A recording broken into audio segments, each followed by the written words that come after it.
SSC ও দাখিল 27 ব্যাচের শিক্ষার্থীরা নবম অধ্যায় থেকে কোন কোন সংক্ষিপ্ত প্রশ্নগুলো তোমাদের টেস্ট এবং সেন্টার পরীক্ষা আসবে আজকের ভিডিওর মাধ্যমে এখন তোমাদেরকে আমি বুঝিয়ে দিব। চলো আলোচনা শুরু করি। অনুশীলনী 9.1 প্রশ্ন 173 নম্বর। এক দেওয়া সমকোণী ত্রিভুজের অতিভুজ বিপরীত বাহু ও সুন্নিত বাহুর সংজ্ঞা দাও। চমৎকার প্রশ্ন। 174 এক দেওয়া কোন নির্দেশ করে এবং 6টি গ্রিক বর্ণ লেখো। 175 নম্বর প্রশ্ন। এক দেওয়া থিটাকোণের জন্য অতিভুজ সুন্নিত বাহু ও বিপরীত বাহু চিহ্নিত করো। মানে এখান থেকে আমি এই অঙ্কগুলো কিন্তু আগেই আমার চ্যানেলে ভিডিওর মাধ্যমে সমাধান করে দিয়েছি। তোমাদের 9.1 এবং 9.2 মিলে 44টা ভিডিও দেওয়া আছে আমার চ্যানেলে, ঠিক আছে? সেই ভিডিও তোমরা পর্যায়ক্রমে দেখে নিবা। তারপরে তোমাদের যে দশম অধ্যায় আছে তারপরও আমার চ্যানেলে 18টা ভিডিও দেওয়া আছে, নিজে হাতে করে দিয়েছি, তোমরা দেখবা। তার ভিতরে কিন্তু এই প্রশ্নগুলো আছে, ঠিক আছে? ভালো করে দেখবা, মেইন বইতে আছে। 176 নম্বর প্রশ্ন 5 দেওয়া এই সমকোণী ত্রিভুজের অতিভুজ 10 একক বা 10 একক, সুন্নিত বাহু 4 একক এবং বিপরীত বাহু 6 একক হলে থিটাকোণের প্রেক্ষিতে ত্রিভুজে শনাক্ত করতে বলছে, একে দেখানোর জন্য বলছে। এটার বিপরীত মানে 175 যা 176 তার বিপরীতটা, ঠিক আছে? 177 নম্বর প্রশ্ন 7 দেওয়া দেখো এই যে sin ইকুয়াল 4/5 হলে tan এর মান নির্ণয় করো যখন এ সুকোণ মানে এর মানটা 90 ডিগ্রি থেকে ছোট হবে। 178 দেওয়া tan ইকুয়াল x হলে x স্কয়ার এর মান নির্ণয় করো, ঠিক আছে? এই যেটা 30 দেওয়া 179 নম্বর প্রশ্ন। কিন্তু এটা 179 নম্বর প্রশ্ন হলো আবার 30 দেওয়া যাই হোক না কেন, কিন্তু প্রশ্নটা খুবই গুরুত্বপূর্ণ, পরীক্ষায় বারবার আসে, এটা বহু নির্বাচনিত আসে এবং সংক্ষিপ্ত প্রশ্নের ভিতরেও আছে বা আসে।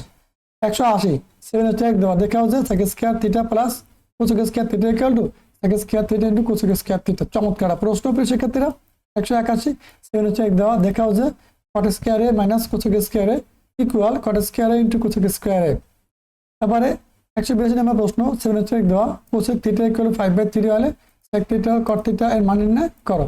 শিক্ষার্থী বন্ধুরা, তোমরা এই ভিডিওগুলো দেখার পর তোমরা এগুলো পারো কিনা এবং এগুলো সমাধান প্রয়োজন কিনা অবশ্যই তোমরা কমেন্ট বক্সে আমাকে জানাবা। আমি পরবর্তীতে এই প্রশ্নগুলো দেওয়ার পর আবার এগুলো সমাধান ক্লাস নিয়ে চলে আসবো, ঠিক আছে? তোমরা যারা এখনো আমাদের চ্যানেল সাবস্ক্রাইব করে দিও, বেল বাটনটা অন করে দিও এবং ভিডিওতে লাইক কমেন্ট শেয়ার করে সাথে থেকো। আর গুরুত্ব মতামতগুলো অবশ্যই কমেন্ট বক্সে আমাদেরকে জানিয়ে দিও। দেখো অনুশীলনী 9.2 থেকে কোন কোন প্রশ্নগুলো তোমরা প্র্যাকটিস করবা আমি এখন তোমাদেরকে দেখিয়ে দিব। 183 দেওয়া আছে 30 ডিগ্রি কোণের ত্রিকোণমিতিক অনুপাতগুলো লেখো। 184 দেওয়া 60 ডিগ্রি কোণের ত্রিকোণমিতিক অনুপাতগুলো লেখো। তুমি যদি এই যে 30 ডিগ্রিটা পারো তাহলে 60 ডিগ্রি আসুক, 45 ডিগ্রি আসুক, 90 ডিগ্রি আসুক অবশ্যই পারবা, ঠিক আছে? 185 দেওয়া এটা ইকুয়াল টু কত ডিগ্রি হলে সমকোণী ত্রিভুজের লম্ব ভূমি একই হবে। এটা 45 ডিগ্রি হলে লম্ব ভূমি সমান হবে কখন, যখন তীরের মান না 45 ডিগ্রি কোণটা হবে আর কি।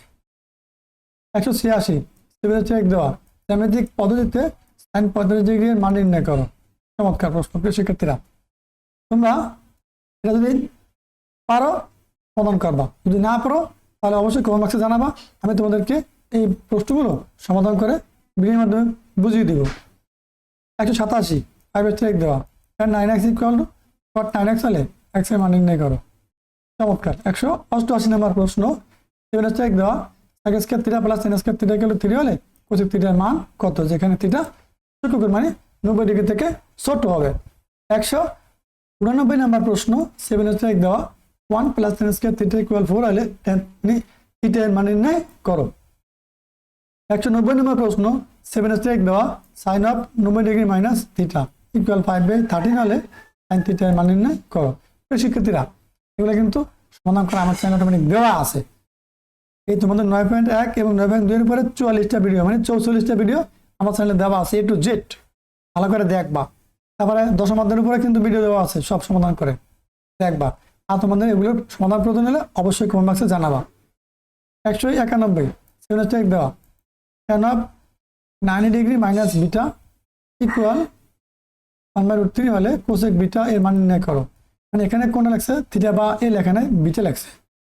উদাহরণ সহ, মানে এটা বলছে কয় নাম্বার প্রশ্ন, যে 192 নাম্বার প্রশ্ন 7 দেওয়া আছে, উদাহরণ সহ পূরক কোণের সংখ্যা দাও।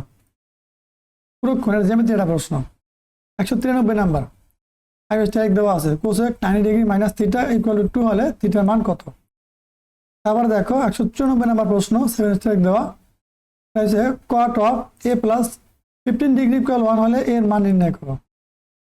সর্বশেষ 195 নাম্বার প্রশ্ন 7 দেওয়া আছে, বি ইকুয়াল 60 ডিগ্রি হলে প্রমাণ করো যে cos 2b equal 2 cos square b minus 1।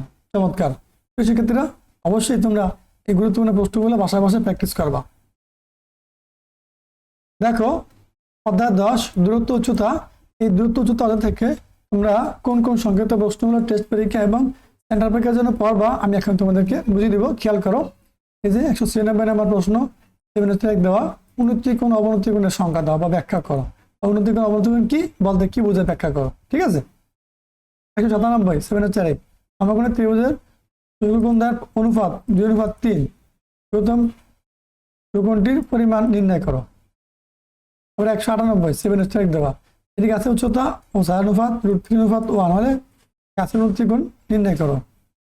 আবার 199 7 দেওয়া, 5 মিটার উচ্চতার একটি খুঁটির ছায়ার দৈর্ঘ্য 5√3 মিটার হলে সূর্যের ত্রিকোণ নির্ণয় করো। দেখো প্রিয় শিক্ষার্থীরা, প্রত্যেকটা প্রশ্ন 7 দেওয়া এখানে আমি আলোচনা করলাম, তোমরা এগুলো অবশ্যই ভালো করে প্র্যাকটিস করবা।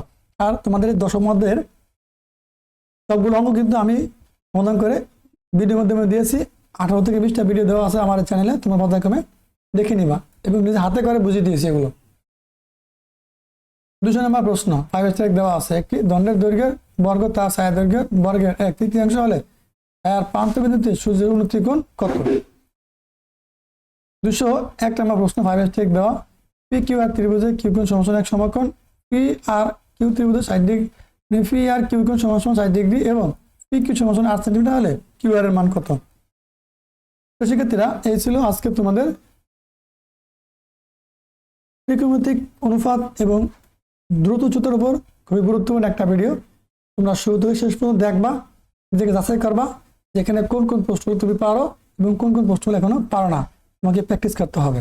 আর যদি তুমি না বুঝো, না জানো বা করোই নেই যে প্রশ্নগুলো, অবশ্যই ভিডিও কমেন্ট বক্সে আমাকে জানাবা, আমি তোমাদেরকে এই প্রশ্নগুলো সমাধান করে দেওয়ার চেষ্টা করবো ইনশাআল্লাহ।